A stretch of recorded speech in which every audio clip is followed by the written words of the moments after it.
Dear ladies and gentlemen, distinguished participants, I am pleased to address the World Urban Forum. This year we mark the 30th anniversary of Azerbaijan's membership in the United Nations.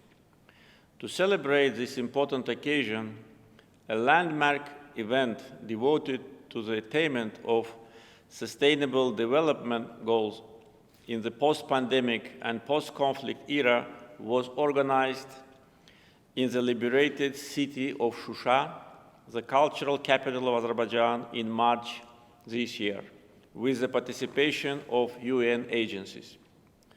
The participants of the event deliberated on the progress made by Azerbaijan in the achievement of Sustainable Development Goals, as well as how to revive the liberated territories and bring life back there.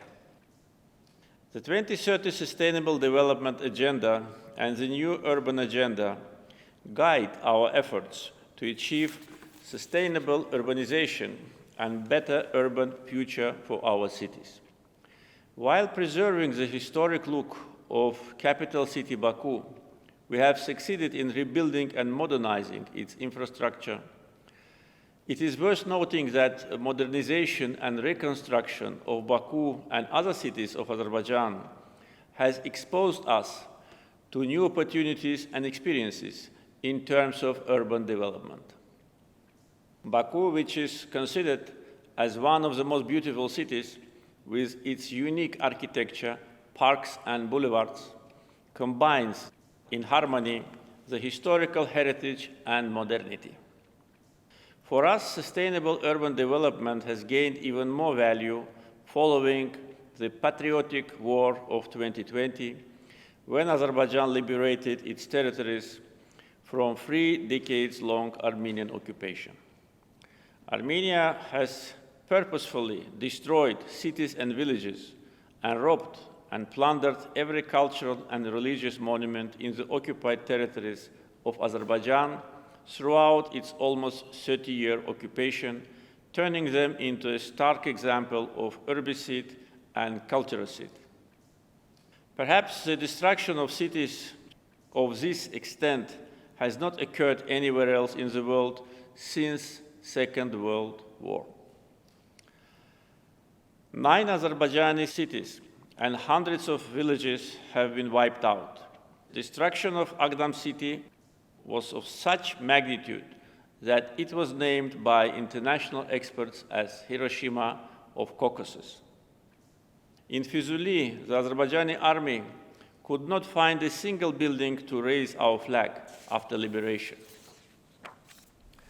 Foreign diplomats, journalists, and representatives of international NGOs have witnessed this vandalism during their visit to the liberated territories and documented the whole scale of destruction. Despite the 3 decades-long Armenian occupation, Azerbaijan is keen to turn the page of war, normalize the relations, and sign a peace agreement with Armenia based on mutual recognition of sovereignty and territorial integrity of each other. Azerbaijan presented 5 basic principles for peace negotiations, and Armenia accepted them.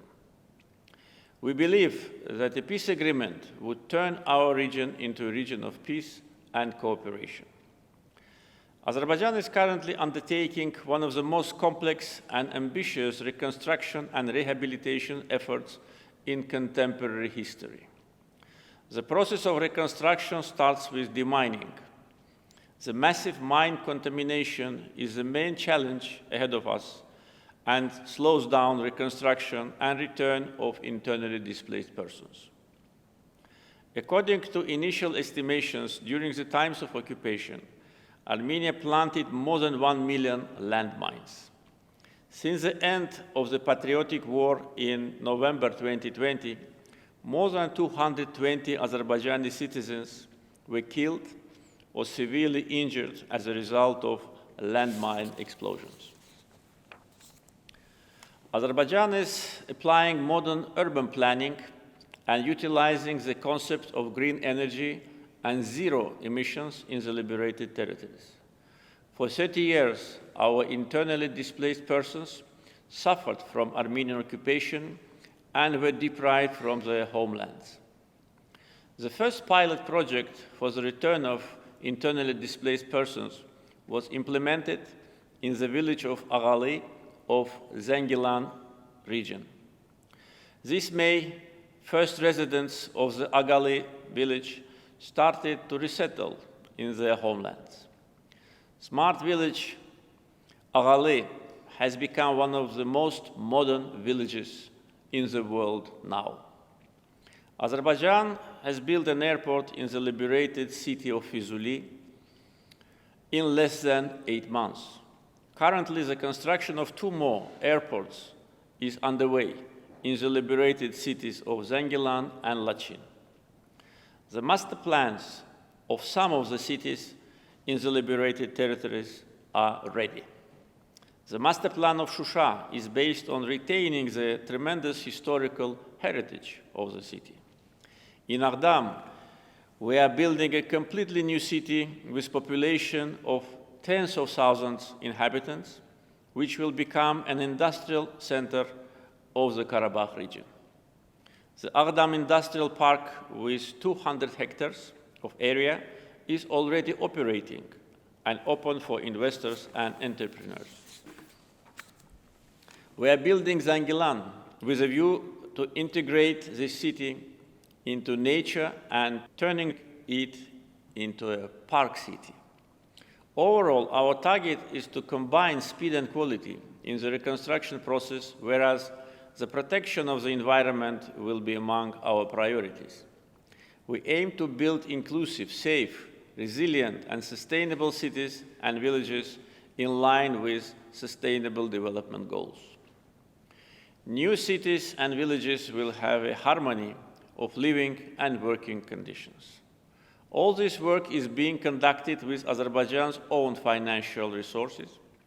We believe that the reconstruction conducted by Azerbaijan on such a large scale turns our liberated territories into a laboratory of excellence in urban development. Azerbaijan will share its huge experience in this domain with the international community. Having said that, the solidarity and international support in the sphere of reconstruction of the liberated territories is of crucial importance to us. It will strengthen our belief that Azerbaijan is not alone in its noble endeavors. Together with the United Nations, World Bank, and the European Union, we have already implemented the joint recovery needs assessment in our 3 liberated regions. During her visit to Azerbaijan this March, we had a chance to discuss the future of our cooperation with Madam Maimouna Moht Sharif, Executive Director of UN Habitat. Madam Executive Director visited the liberated Agdam city and witnessed the scale of destruction herself. We are willing to have more close cooperation with UN Habitat in the reconstruction of our liberated territories and expect the experts to be a part of this reconstruction process.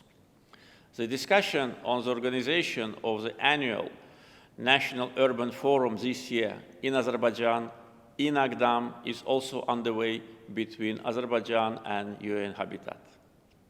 In conclusion, it's my great pleasure to announce Azerbaijan's readiness and willingness to host one of the next sessions of the World Urban Forum. As a country with a huge experience in the organization of high-level international events, I am confident that the World Urban Forum in Azerbaijan would be successful. I wish the forum every success. Thank you.